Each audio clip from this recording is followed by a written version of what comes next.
수련을 위한 그림의 시간. 화가들은 무엇을 보고 느끼고 표현했을까요?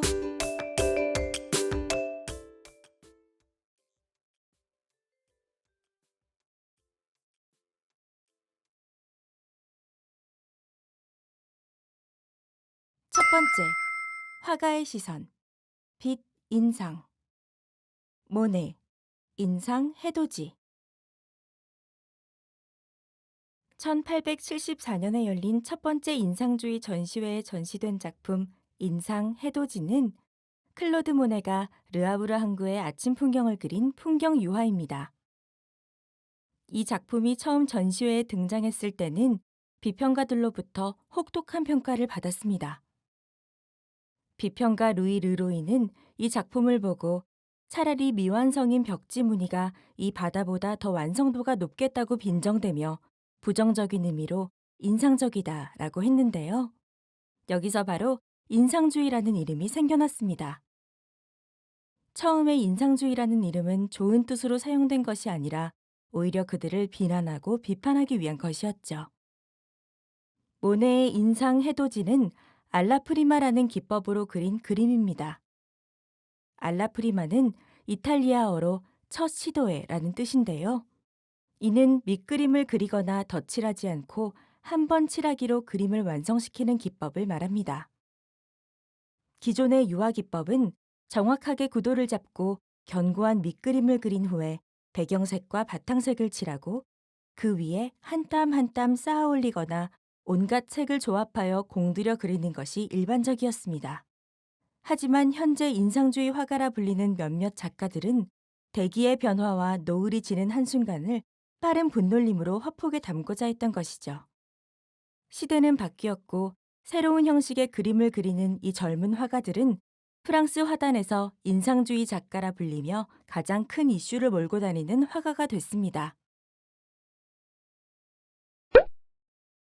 모네, 수련.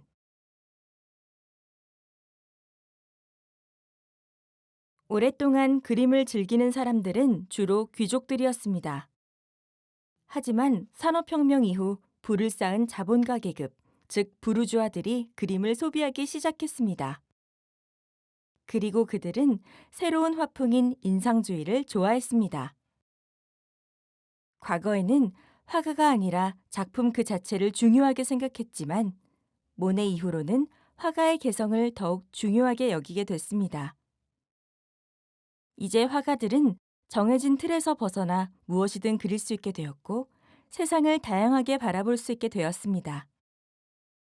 그리하여 인상주의를 필두로 표현주의, 입체주의, 초현실주의 등의 화가들이 탄생하게 됐습니다.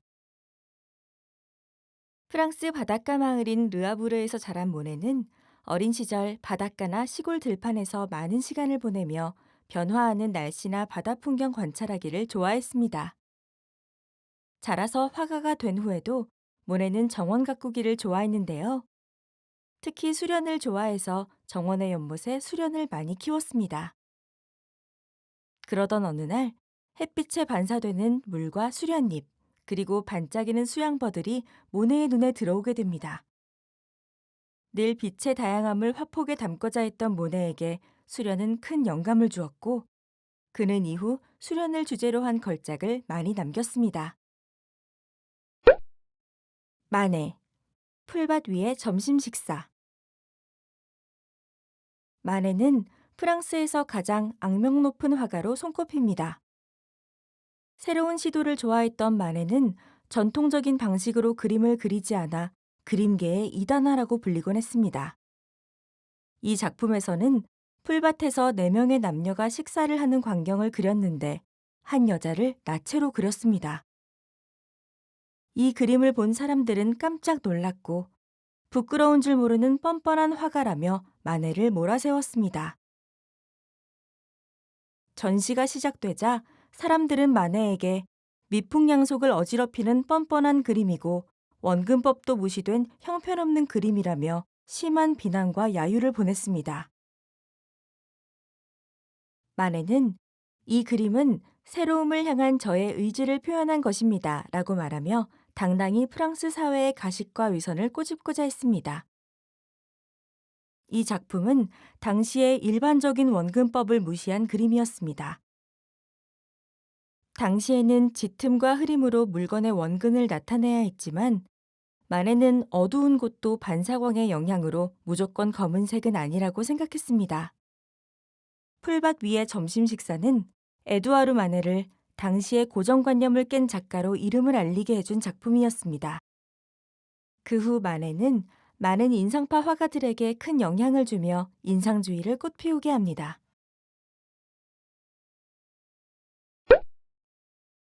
쇠라, 그랑드 자트 섬의 일요일 오후. 조르주 쇠라는 신인상주의의 창시자이며 전묘주의 표현 기법으로 유명한 화가입니다. 그의 대표작 중 하나인 그랑드 자트 섬의 일요일 오후는 마지막 인상주의 전시회에서 처음으로 선보였습니다. 작품의 배경은 센강 주변에 있는 그랑드 자트 섬으로 이 작품이 그려질 당시 이곳은 파리 교회의 한적한 전원지대였습니다. 파리 시민들의 휴식처인 그랑드 자트 섬의 풍경을 정밀하게 그려내기 위해 쇠라는 2년 동안 수많은 수정을 했고 마침내 거대한 화폭에 다양한 색채와 빛, 형태들을 전묘 화법을 통해 꼼꼼하게 표현해 완성했습니다. 빛에 따라 색은 다양하게 보이므로 하나의 색으로 표현할 수 없다고 생각한 쇠라는 서로 보색 관계인 색들에 주목했고 이 색들을 수없이 찍어서 점의 형태로 구성했습니다. 이러한 점들이 모여 만들어낸 형태는 보는 사람의 눈에서 하나의 색으로 합쳐 보이는 효과가 있었습니다. 쇠라는 이처럼 다양한 색의 조합으로 더 정밀한 색을 표현하고자 노력했습니다. 전묘주의 기법은 우리의 경험을 더욱 생생하게 표현하고자 만들어졌습니다. 쇠라는 이 기법을 통해 더욱 선명하고 사실적이며 과학적인 표현을 할 수 있다고 생각했습니다. 작은 점들이 모여 만들어낸 색의 신비는 오늘날까지 많은 사람들에게 영감과 감동을 주고 있습니다. 모네, 파라솔을 든 여인. 모네의 부인과 아들. 이 작품은 푸른 하늘 아래 서 있는 한 여인과 아이를 그린 그림입니다. 그림 속 여인과 아이는 모네의 아내 카미유와 아들 장입니다. 모네는 카미유를 보고 사랑에 빠졌지만 집안의 반대가 심했습니다. 그러나 모네는 반대를 무릅쓰고 결혼을 했고 아내와 함께 아르장테유 지역으로 떠납니다. 그곳에 머물면서 행복한 가정의 모습과 아름다운 자연을 담아내는 많은 작품을 그렸죠. 이 그림은 인물들이 중심에 있지만 풍경화에 가깝습니다. 인물의 표정이나 세부적인 모습을 묘사한 게 아니라 푸른 하늘과 내리쬐는 햇빛, 그리고 바람을 담으려 했기 때문입니다. 아마도 가족과의 오붓한 산책길에서 영감을 받아 그 장면을 담아내려 했을 것입니다. 바람에 옷자락을 흩날리며 돌아보는 아내의 모습이 생생하게 전달되는 듯합니다. 모네는 일반적으로 알려진 색을 사용하기보다 빛에 따라 다르게 보이는 색을 생동감 있게 사용했습니다. 역광으로 배치된 인물을 담기 위해 양산의 색을 어두운 녹색으로, 흰 드레스를 푸른 빛이 도는 색으로 표현한 것이 인상적입니다. 마네, 보트의 아뜰리에에서 그림을 그리는 모네. 에두아르 마네는 인상주의 화가들에게 영향을 준 인물로 인상주의의 아버지이자 모더니즘의 창시자라고 불립니다. 그러나 당시에는 모네 고흐에 비해 세상에 널리 이름을 알리지는 못했습니다. 이 작품은 같은 시대를 살았던 화가 모네를 그린 그림입니다. 모네는 중고배를 개조하여 물에 떠 있는 화실로 사용했습니다. 보트의 이제를 고정시키고 센 강을 오르내리면서 강의 풍경들을 그리곤 했습니다.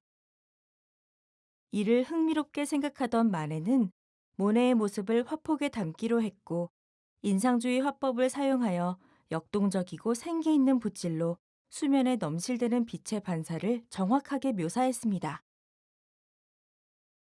마네가 평소 친동생처럼 여겼던 모네의 작업 장면을 그린 이 그림은 마네가 처음으로 야외에서 그린 그림이라는 데 의미가 있습니다. 정작 모네를 빛의 세계로 이끌었던 그가 모네의 화법에 깊은 인상을 받았음을 보여주는 작품이기 때문입니다. 밤낮 없이 강가를 떠다니며 시시각각 변하는 빛의 세계를 담으려 했던 모네와 그를 바라보며 그림을 그리는 마네의 뜨거운 열정이 고스란히 전해집니다.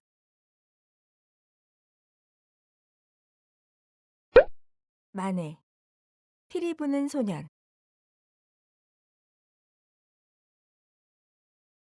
이 작품이 그려질 당시의 초상화는 화려하고 장식적인 요소를 많이 사용하여 주인공을 빛나게 하는 것이 일반적이었습니다. 하지만 마네는 모든 배경을 과감하게 생략합니다.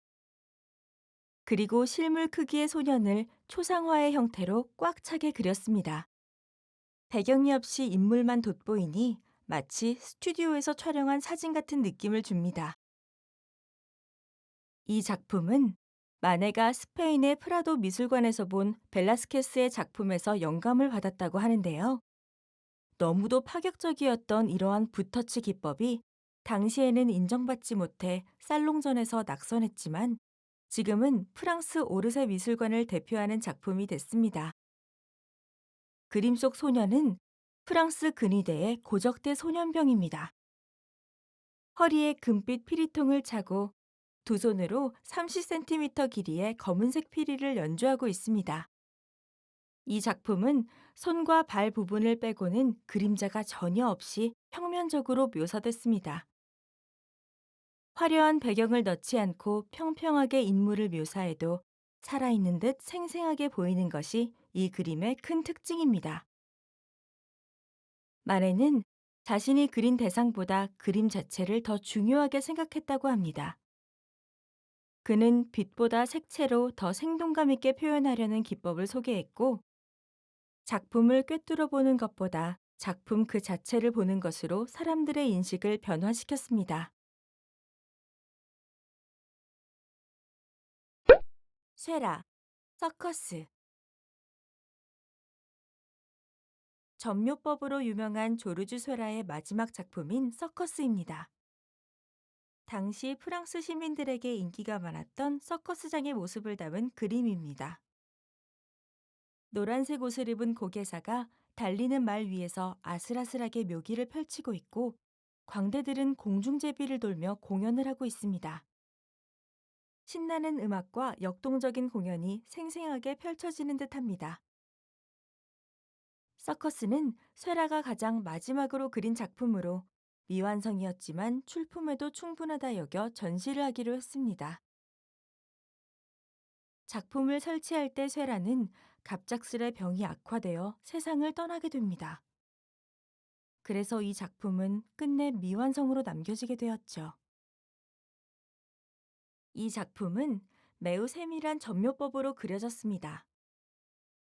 특히 자연의 빛을 담으려 했던 기존의 전묘법에서 벗어나 붉은색, 파란색, 노란색을 사용하여 인공적인 조명을 담으려 한 것이 특징입니다. 또한 이전에는 휴식을 즐기고 있는 사람들을 정적으로 그렸지만 이 작품에서는 시민들의 일상적인 모습을 역동적으로 그렸습니다.